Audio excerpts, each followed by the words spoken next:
Hi friends, இன்றைக்கி லஞ்சுக்கு மீன் தான் போய் வாங்கிட்டு வந்தோம் நானும் நரேஷும்.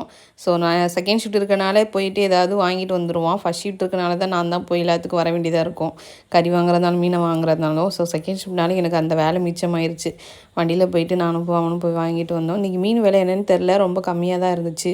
போன வாரம் இந்த மீன் வாங்கும்போது கிலோ 350 ரூபா சொன்னாங்க. இந்த வாரம் போய் பார்த்தா கிலோவே 200 சொன்னாங்க. சரின்னு சொல்லிட்டு அப்புறம் 1.5 கிலோ நின்றுச்சு. ஸோ அதனால் 1.5 கிலோ அப்படியே வாங்கிட்டு வந்தாச்சு. குழம்பு வச்சா எப்படியும் கடந்துரும் அப்படின்னு சொல்லிட்டு நரேஷ் குழம்பு வைக்க வேணாம்னு சொல்லிட்டாங்க. ஸோ அதனால் எல்லாமே ஃப்ரை பண்ணிடலாம் அப்படின்ட்டு ஃப்ரை பண்ணுறதுக்கு தான் ரெடி பண்ணிகிட்டு இருந்தேன். போகிறதுக்கு முன்னாடியே அரிசி ஊற வச்சுட்டு போயிட்டேனா. ஸோ வச்சுக்கலாம் அப்படின்ட்டு அதுக்கப்புறம் வந்தோடனே கடகடன்னு மீனை நறுக்கி க்ளீன் பண்ணியாச்சு. மண்டெல்லாம் வேணான்னு சொல்லிட்டு கட் பண்ணிட்டேன். ஸோ இந்த மீன் க்ளீன் பண்ணுறது ஈஸி தான். ஸோ அதனால் டக்குன்னு க்ளீன் பண்ணி வறுத்துட்டு பாவம் டைம் வேறு ஆயிடுச்சு. ஸோ கடகடன்னு பண்ணிகிட்டு இருந்தேன்.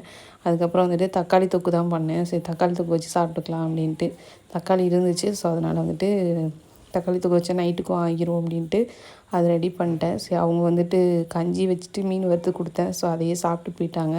தக்காளி தொக்கு பண்ண டைம் ஆயிடுச்சுன்ட்டு. ஸோ நெக்ஸ்ட் வீட்டில் பார்க்கலாம். பாய்.